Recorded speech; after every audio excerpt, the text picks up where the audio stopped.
sua Bíblia.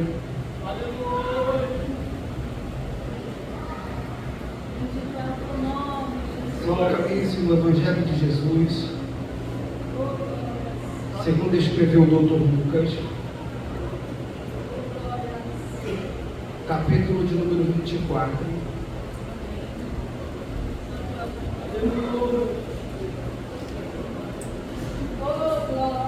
Versículo de número 49.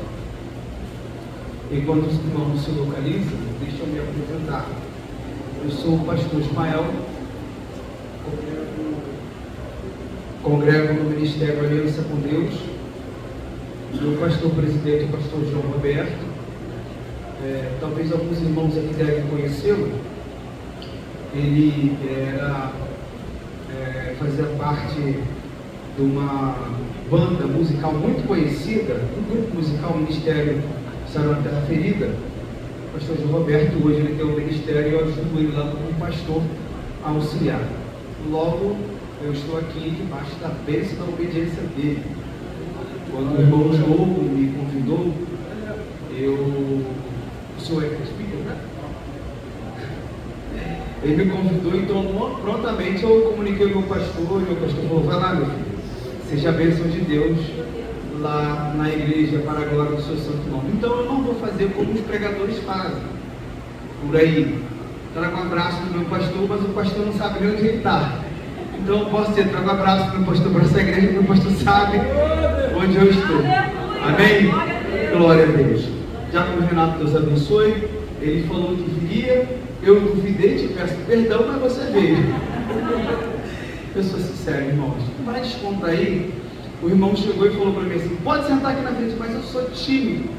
Eu fui lá para trás. Aí já com o Renato sentou e falou a mesma coisa. Aí ele falou: um jogo senta aí para tapar o buraco que está aqui.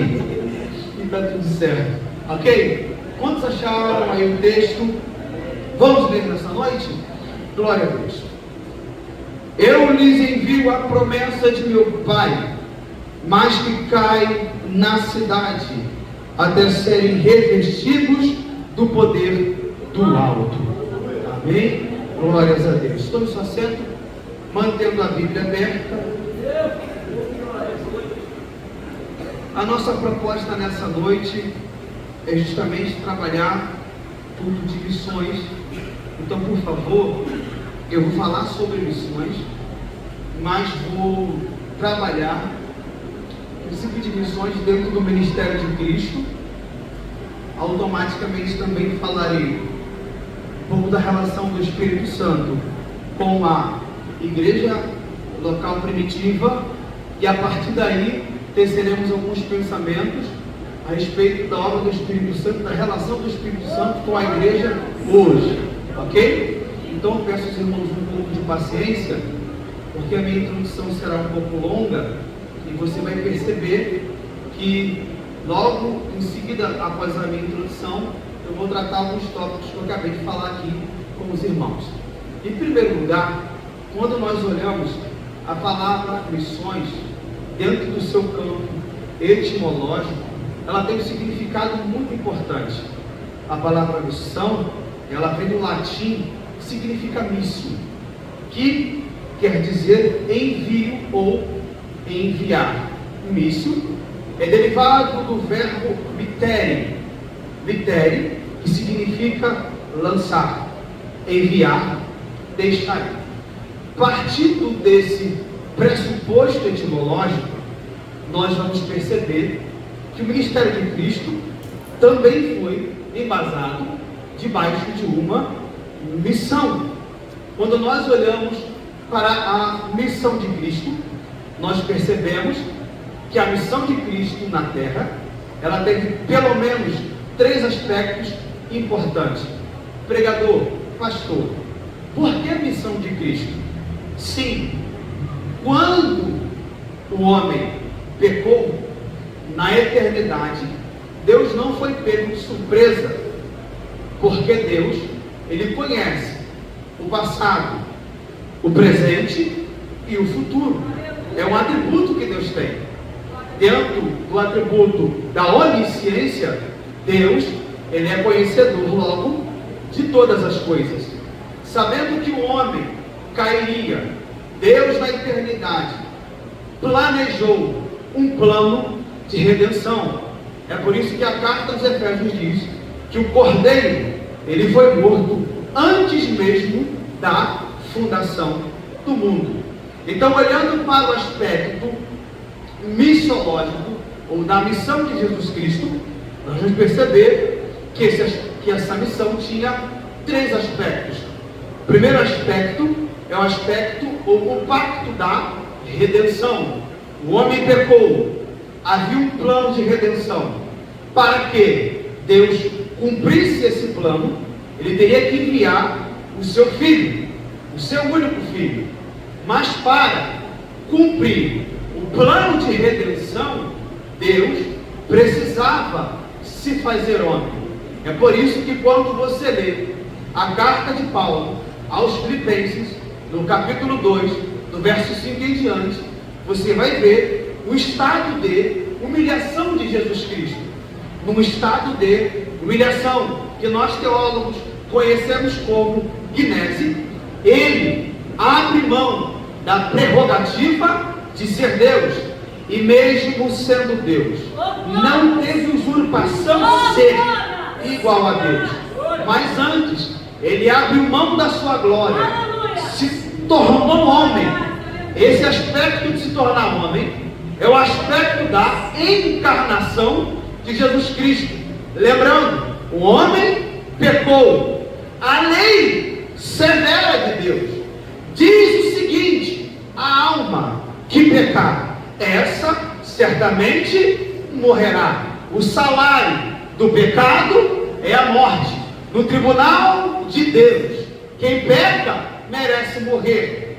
E para a redenção, ou o plano da redenção ser completo, para então cumprir o aspecto da redenção, Deus, ou melhor, Jesus Cristo, precisava se tornar homem. Romanos, carta aos Romanos, no capítulo 5, quando você lê a carta de Paulo aos Romanos, no capítulo 5, você vai perceber que por um Adão entrou o pecado no mundo, mas pelo segundo Adão, Deus em Cristo retirou o pecado do mundo. Então, o primeiro aspecto na missão de Jesus Cristo é um aspecto redentivo.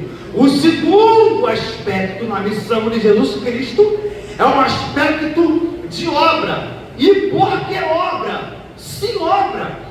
Para cumprir a obra da redenção, ele precisava vir se tornar homem, passar pelo que passou, enfrentar o que enfrentou, sofrer o que sofreu, ser levado ao madeiro. Mas antes de ser levado ao madeiro, na obra da sua missão, ele precisou ser tentado, ele precisou ser traído, ele precisou ser humilhado. É por isso que quando você volta na carta de Paulo aos Filipenses, no capítulo 2, do verso 5, 6 em diante, vem o estado de humilhação. Você percebe que Cristo se humilhou tanto ao se fazer homem, que ele recebeu uma morte injusta.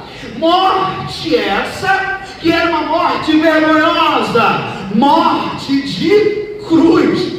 E na morte de cruz, no aspecto da obra, o Senhor trouxe redenção para o homem.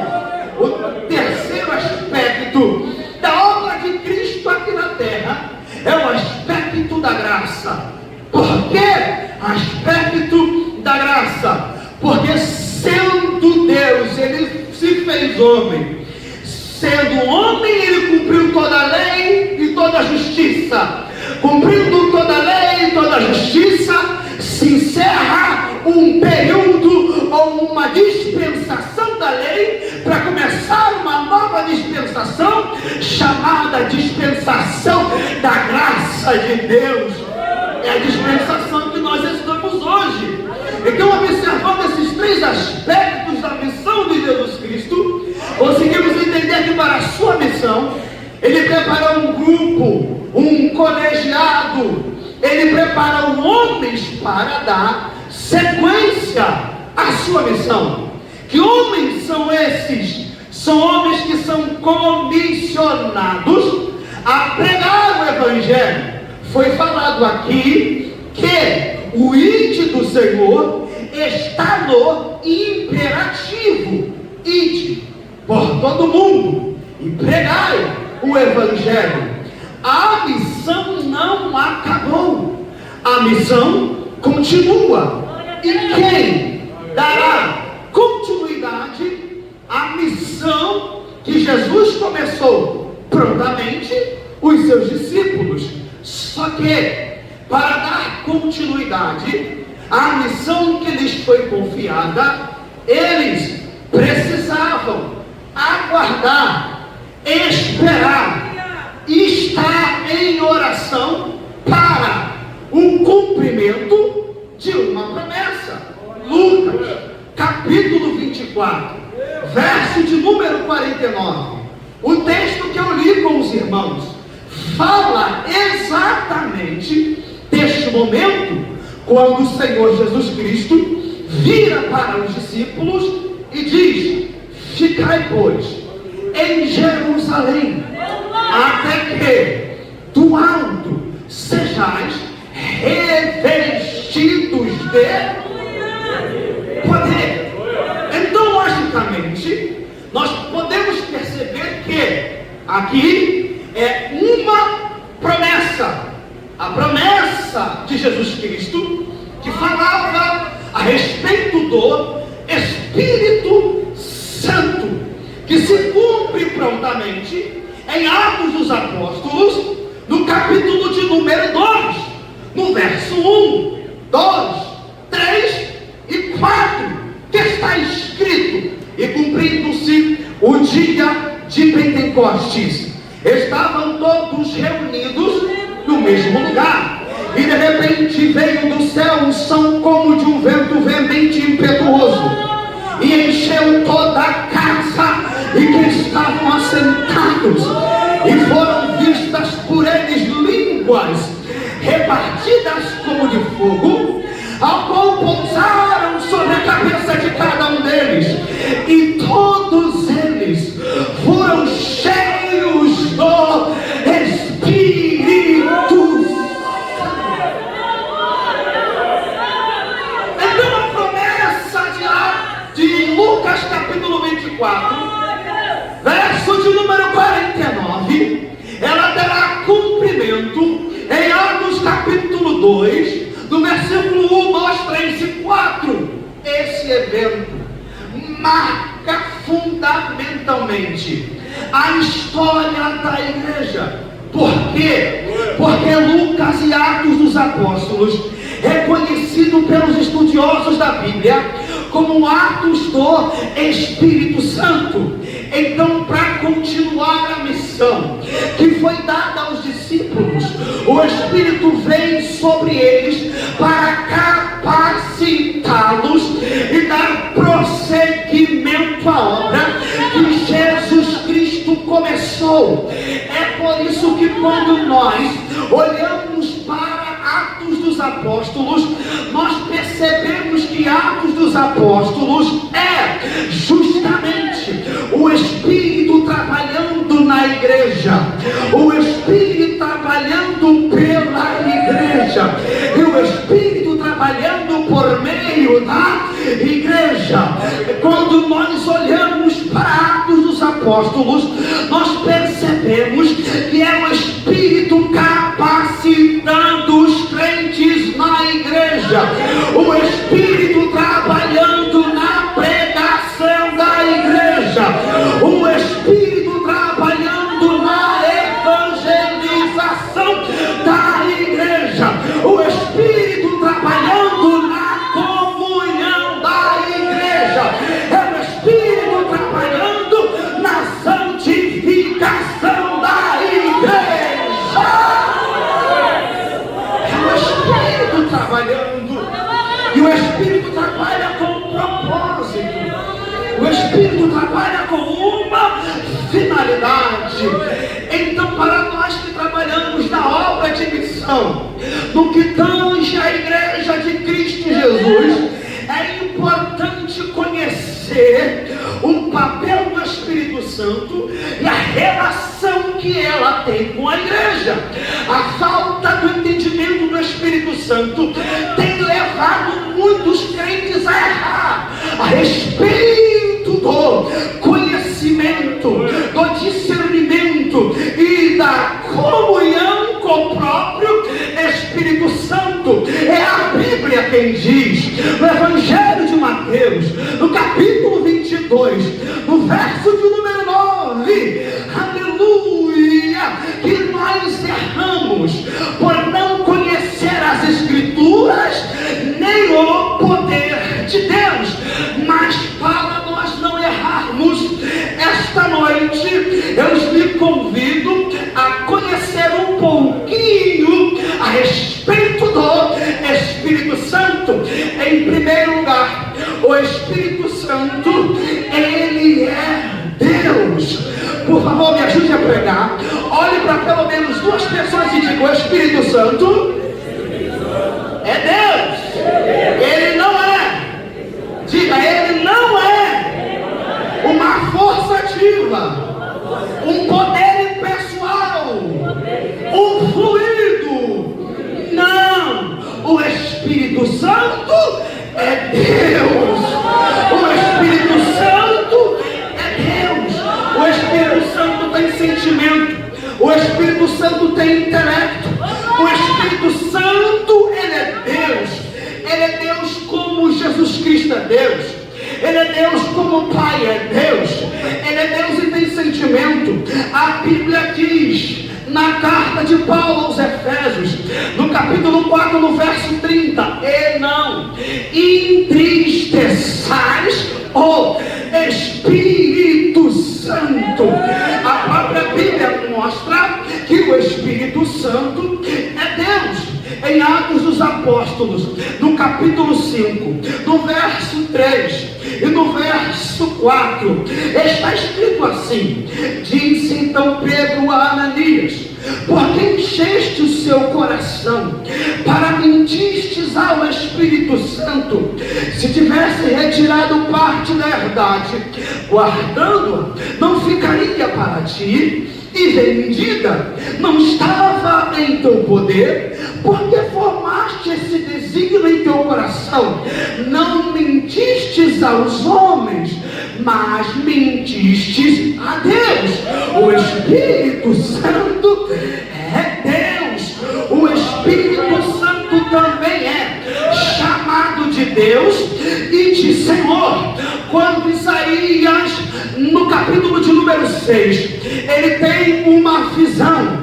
Ele viu o Senhor assentado sobre um alto e sublime trono. Durante aquela visão que ele tem aquilo que nós chamamos de choque de consciência. Porque quando ele está vendo o trono de Deus e a figura que está sentado sobre o trono, ele abre a sua boca e verbaliza, conhecendo tão pecaminoso que ele é: ai de mim que vou perecendo. Eu estou perecendo porque os meus olhos miram a Deus. E ele continua: eu estou perecendo porque eu habito no meio de pessoas que têm lábios impuros. E aqui você tem a inclusão do profeta: eu também estou perecendo porque eu também tenho lábios impuros. Eu estou perecendo porque os meus olhos veem a Deus. E é essa que é a proposta do Evangelho. Essa que é a proposta do Evangelho. Essa que é a proposta da verdade bíblica. Quanto mais você se aproxima de Deus, quanto mais você se aproxima da santidade de Deus, quanto mais você se aproxima do Espírito Santo, mais cônscio da sua pecaminosidade você é, mais conhecedor da criatura que você se torna. Você percebe que você é miserável, que carece da graça e da misericórdia do Altíssimo. Ai, quando o profeta está vendo a santidade de Deus, e ele cai naquele choque de consciência, e ele ele está naquele choque de consciência, vem um anjo, toca nos lábios do profeta, e ao tocar nos lábios do profeta, o profeta se santifica. Só depois de purificado, Deus pergunta, ele faz a pergunta: como crerão se não há quem pregue? Como que vão crer se não há quem possa ir? O profeta se prontifica, abre a boca e diz: eis-me aqui, envia-me a mim. Então Deus entrega uma mensagem ao profeta, para ele entregar para aquela geração, para aquele povo. Aí você dá uma pausa, porque quando você vai para Atos, capítulo 28, verso de número 25 e verso de número 26, você percebe que Paulo está fazendo uma referência ao capítulo 6 e aquilo que o profeta viu. Só que quando você olha para o capítulo 6, você vê que o profeta está vendo quem? Deus, assentado sobre um alto e sublime trono. Eu estou dizendo para você que o Espírito Santo é Deus. Eu disse para você que Pedro reconheceu o Espírito Santo como Deus. Isaías, ele viu Deus. Só que no capítulo de número 28, no verso de número 25 e no verso de número 26 de Atos dos Apóstolos, Paulo abre a boca e diz, e bem falou o Espírito Santo pela boca do profeta Isaías: vai e diz a esse povo. Paulo reconhece o Espírito Santo como Deus. Então o Espírito Santo não é uma influência ativa, ou uma força benéfica, como diz os testemunhas de Jeová, ou uma força que emana de Deus. O Espírito Santo está vivo e ele é Deus.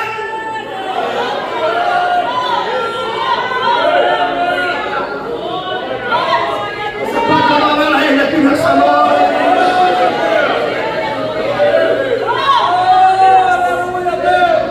O Espírito Santo é Deus, o Espírito Santo é Deus. Oh, aleluia. O Espírito Santo também faz parte da Trindade. Em primeiro lugar ele é Deus, em segundo lugar ele faz parte da Trindade. Dá a sua atenção, a palavra Trindade ela não está na Bíblia, mas o seu conceito está.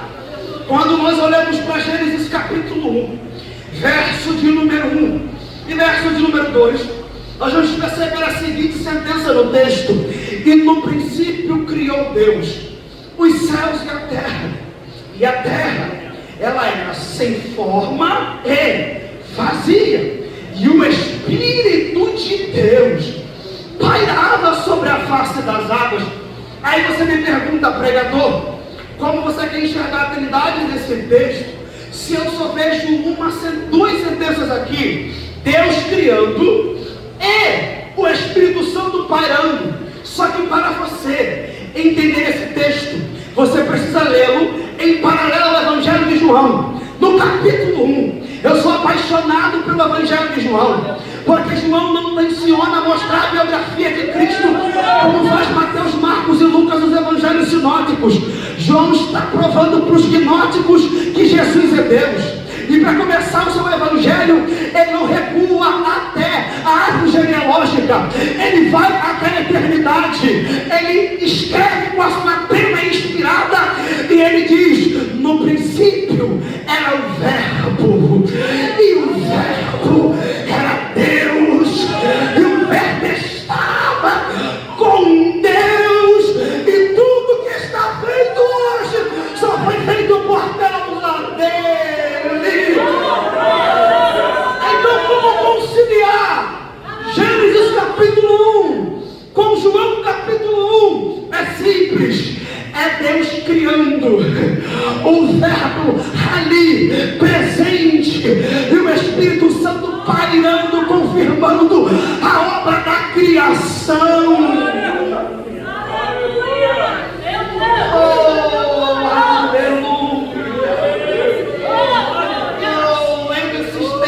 Podemos ver claramente que o Espírito Santo Deus, Ele faz parte da Trindade.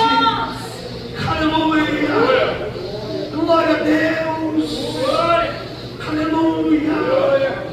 Nós também podemos, por exemplo, analisar e ver o Espírito Santo trabalhando tanto no Antigo quanto no Novo Testamento. No Antigo Testamento, você vai ver as seguintes expressões: e o Espírito impeliu, e o Espírito tomou, e o Espírito consagrou. Essas expressões fazem referências ao Espírito Santo. Mas no Novo Testamento, nós também vemos o Espírito Santo atuando. Por exemplo, em Mateus capítulo 28, verso 19, o Espírito Santo é mencionado junto com o Pai e com o Filho. Em Efésios capítulo 4, verso 4 e 6, a Bíblia afirma que há um só Espírito, um só Senhor e Deus Pai de todos. Em Romanos capítulo 8, verso 9, o Espírito Santo é chamado de Espírito de Deus. Em Marcos capítulo 10, verso 20, ele é chamado de Espírito do Pai. Em Romanos ainda, ele é chamado de Espírito de Cristo, indicando assim que o Espírito Santo age e representa bem na pessoa da Trindade, porque enquanto Deus opera, Cristo opera, e se Cristo opera, o Espírito Santo também opera. Então, eu já vim com uma verdade de Deus essa noite para a sua vida: você não está sozinho. Nós não estamos sozinhos. A igreja essa noite não está sozinha. Por que, pregador? Porque essa noite está presente o Pai. Essa noite está presente o Filho. Mas nessa noite, atuando nos nossos corações e sobre essa igreja, também está presente a pessoa do Espírito Santo. É mentira do diabo quando ele falou que você estava sozinho, que você estava sozinha. É mentira de Satanás quando ele disse que você estava desamparado. É mentira do diabo quando ele disse que você estava abandonado, que você estava deixado de lado. Aleluia! Deus está presente na sua vida, na sua caminhada. O meu amigo Espírito Santo, o Paracleto divino, o nosso Consolador, ele não te deixa, ele não te abandona. Quem sabe você chegou aqui olhando para as suas dificuldades, suas mazelas. Quem sabe porque você está sentado aí e você caiu. Quem sabe você se afastou da fé e você chegou aqui nessa noite precisando de uma palavra da parte do Espírito. Eu tenho uma palavra de Deus para a tua vida. Salmo de número 37, verso de número 23 e verso de número 24, está escrito assim: os passos de um homem bom são confirmados pelo Senhor. Oh, aleluia, aleluia. E ele se deleita na sua caminhada, e ainda que ele caia, não ficará prostrado.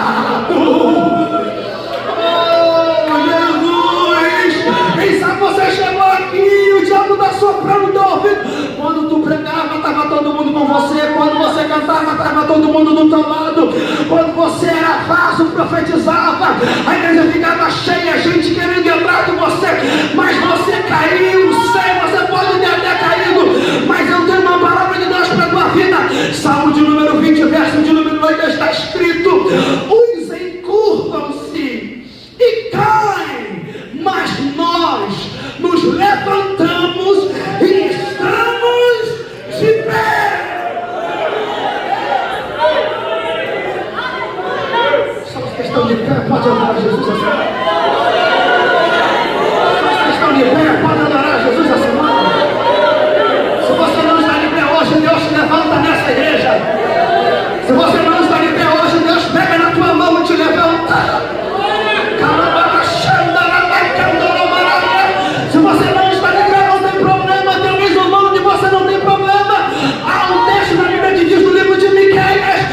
respeito. Ainda que eu tenha caído, eu levantar-me-ei. E se eu morar nas trevas, o Senhor será a minha luz.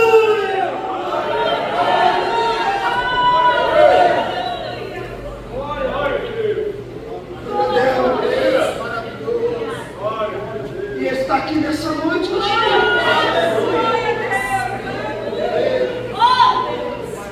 promessa, o Espírito. Em terceiro lugar, o Espírito Santo tem atributos de Deus. Ele é Deus porque ele tem atributos. Dentro da teologia nós dividimos atributos comunicáveis e incomunicáveis. Atributos incomunicáveis são atributos que são inerentes à pessoa de Deus, à pessoa da divindade. Então, quando nós olhamos para a Bíblia, na carta aos Hebreus, no capítulo 29, no verso 14, a Bíblia diz que ele é eterno. E eternidade, tu és Deus. Aleluia! Em 1 Coríntios capítulo 2, verso 10 e 11, a Bíblia afirma que ele é onisciente. Ele conhece todas as coisas. Ele sabe de todas as coisas. Mas o que mais me enche de alegria é quando eu olho para Salmos, no capítulo 139, no verso 7 ao verso 10, quando o salmista, cônscio da sua falibilidade, ele olha para o atributo de Deus, chamado de presença, e ele, com a sua pena inspirada, começa a se perguntar: para onde? Para onde me ausentarei do teu Espírito? Ou para onde eu fugirei da tua face? Ele descendo um pensamento, ele continua: se subo aos céus, lá tu estás. Se faço a minha cama no mais profundo abismo, lá tu estás também. Ah, se eu tomar as asas da alva e me estender nos confins dos mares, ainda lá me há de guiar a sua mão, e a sua destra me sustentará. Quando você está aqui nessa noite, no culto de missões, se enchendo da palavra, o Espírito Santo está aqui. Mas naquela noite, naquela madrugada de tristeza, de desalento, o Espírito Santo também estava lá, te acalentando, te fortalecendo, te sustentando.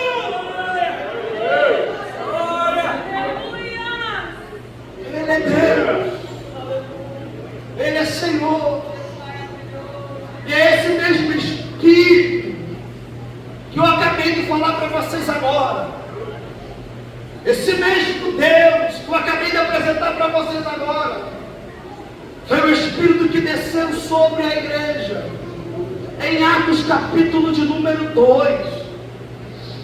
E o Espírito Santo, ao descer sobre a igreja, ele veio como como um cumprimento de uma promessa em Lucas capítulo 24, verso 49.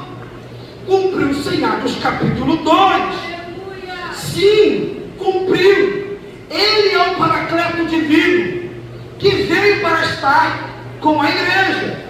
Esse Paracleto divino, ele veio com finalidades importantíssimas. Ele veio com prerrogativas expectativas importantíssimas. Pregador, fala para mim, qual é a primeira finalidade para que ele veio? Ele veio para capacitar. Ele veio para capacitar. Olha Atos capítulo 1, verso de número 8. Mas receberão poder. Mas receberão poder quando o Espírito Santo descer sobre vocês, e serão minhas testemunhas. Isso aqui quebra a minha megalomania, a minha mania de grandeza. Tem gente que quando sai do púlpito sai com o peito inchado, ou quando sai da tribuna sai com o peito inchado, bate no peito e diz: tem que ver quando eu estou pregando, tem que ver quando eu estou cantando, tem que ver quando eu estou regendo. Rapaz, hoje é dia de eu pregar, o negócio vai explodir, a coisa vai nada. Se o Espírito Santo não decidir se manifestar e fazer a obra dele, não vai acontecer nada. Você só prega com essa graça porque ele te capacitou. Você só prega com esse conhecimento porque ele te capacita. Você só prega debaixo da graça porque é ele que está trabalhando. Porque se ele decidir não fazer nada, não vai acontecer nada. Mas isso não é sinal que ele não está trabalhando, porque até no silêncio Deus trabalha. É ele que capacita. Isso tira o nosso ego, isso quebra o nosso eu, isso humilha a gente e faz a gente ser dependente do Espírito. Tem dependido do Espírito aqui? Quantos são dependentes do Espírito Santo de Deus aqui nessa noite?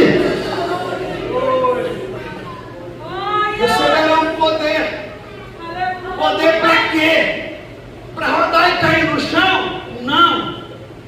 Poder para quê? Para sair sapateando no meio da igreja? Não. Eu sou do manto, também gosto. Mas aqui é poder para ser testemunha. Aqui é poder para falar de Cristo. Aqui é poder para anunciar o Evangelho. Aqui é poder para pregar a palavra de arrependimento. Aqui é poder para testemunhar. E vai pregar isso aqui. Testemunhar não significa apenas pregar. Testemunhar é também comportamento. Uma vez um escritor disse: se puder pregar, pregue, mas se não der para pregar, dê testemunho. Por quê? Porque o seu testemunho conta mais que a sua pregação falada.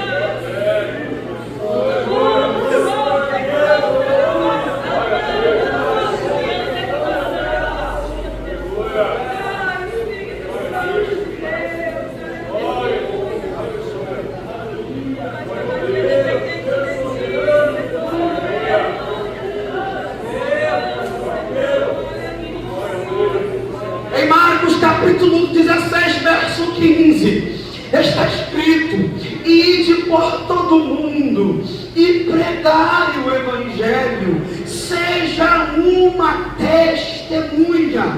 Você recebeu o poder de Deus para testemunhar.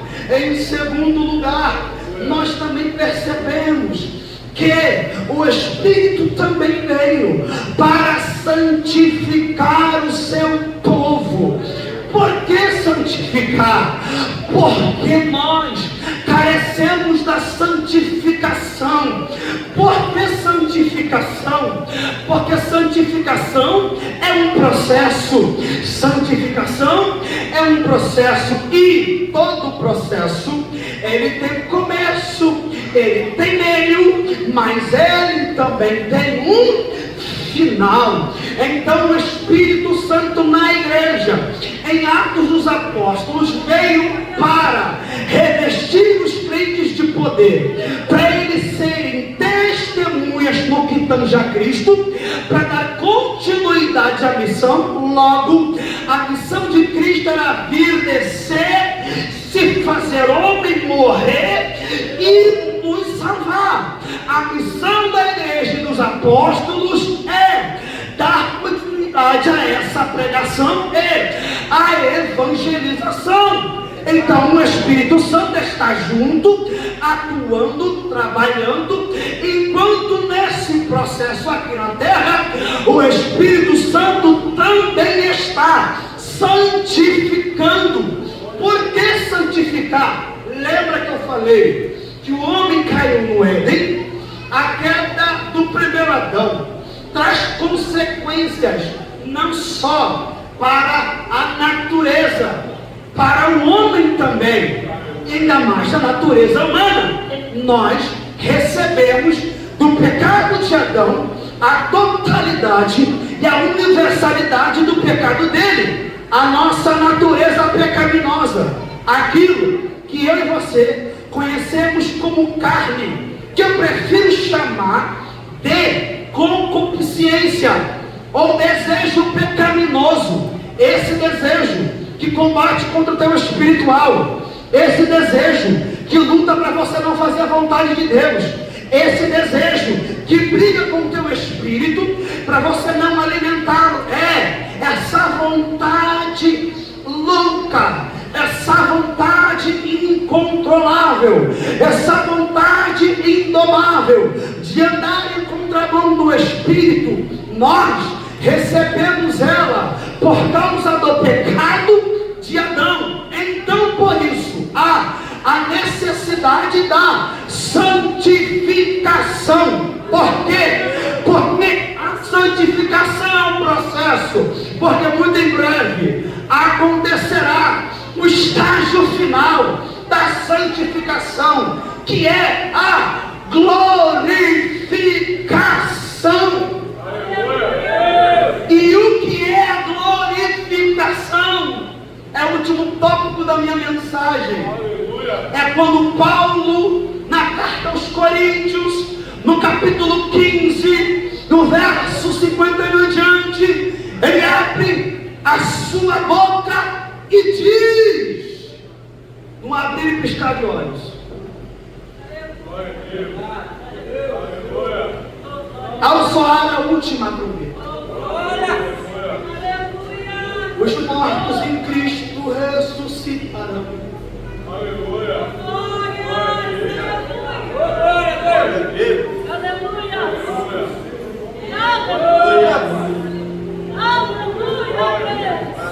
Vou dar uma pausa.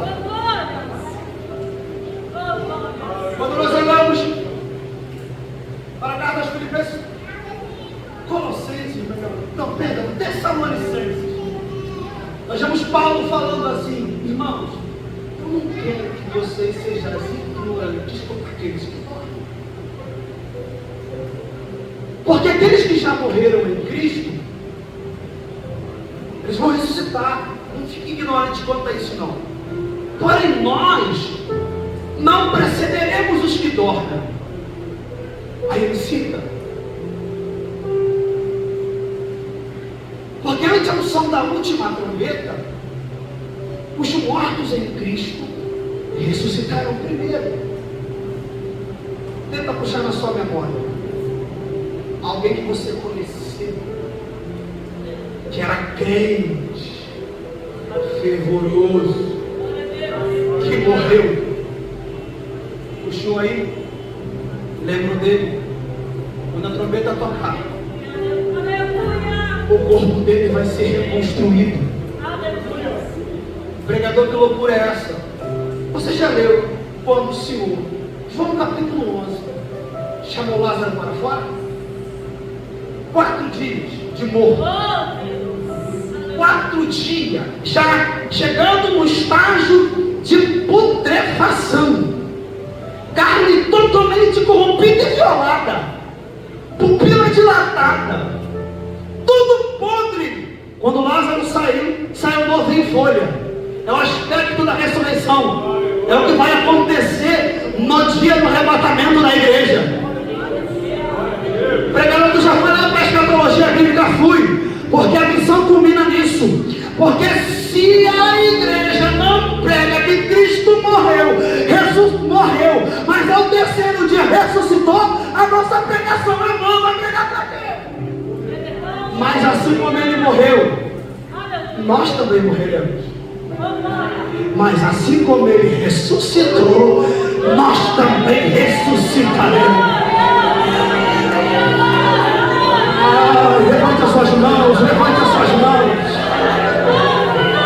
Quantos aguardam a volta dele? Quantos esperam a volta dele? Quantos esperam a volta dele? Quantos aguardam a volta dele? Eu não sei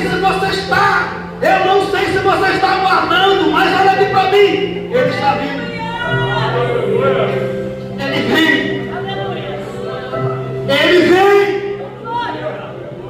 Ele vem. Paulo falando isso. Para os irmãos não serem ignorantes. Eu olho agora para a primeira carta aos Coríntios, capítulo 15, versos 51 e 58. Paulo abre a boca e diz: eis que vos digo um grande mistério. Nem todos nós dormiremos, mas todos nós seremos arrebatados.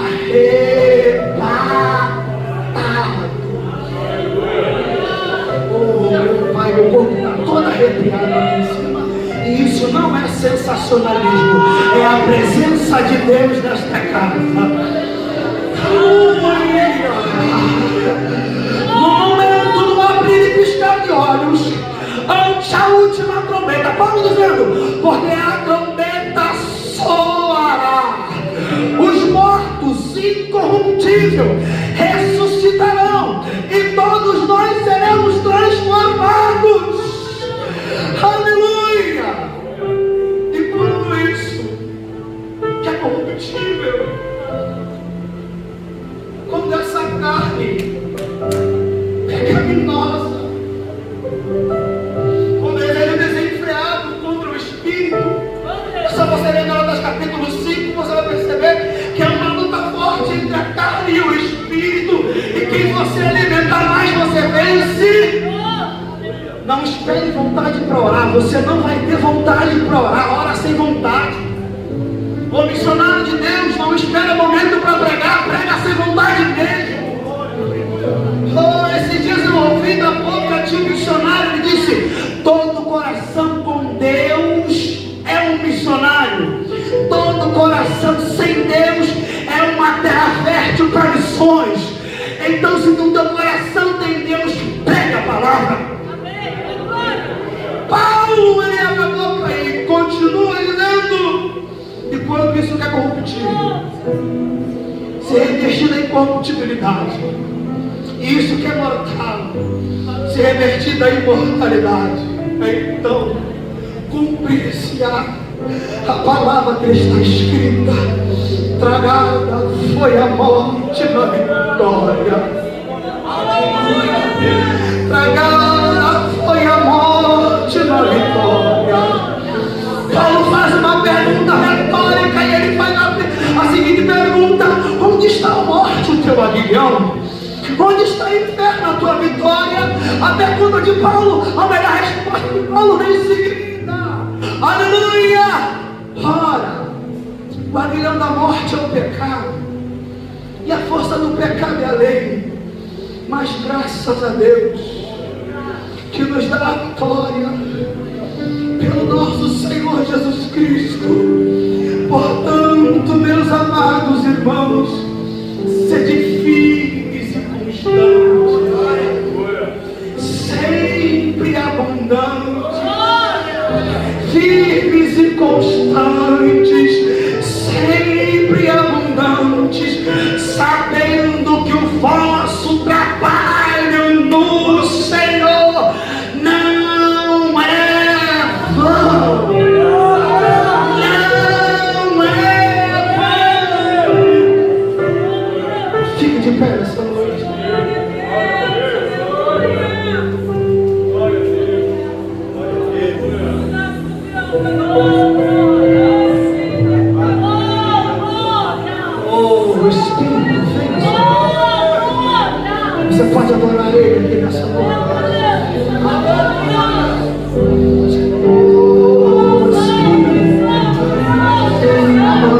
Você que ora em línguas estranhas, fique à vontade. Você que ora em línguas estranhas, fique à vontade. Seja cheio do Espírito Santo essa noite. Receba a graça de Deus na sua vida. Receba a força de Deus na sua vida. Eu queria pedir ao ministério de louvor para vir aqui à frente para louvarmos ao Senhor junto. E enquanto eles vêm louvar, você levante as suas mãos e se encha de Deus aqui. Seja cheio do Espírito essa noite.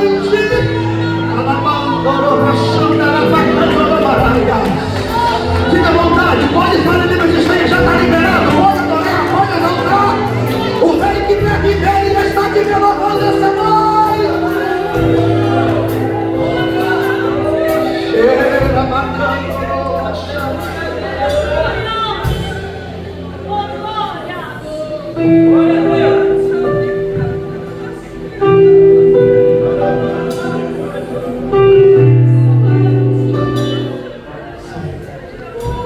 Exalte a Ele, exalte a Ele, exalte a Ele, exalte a Ele.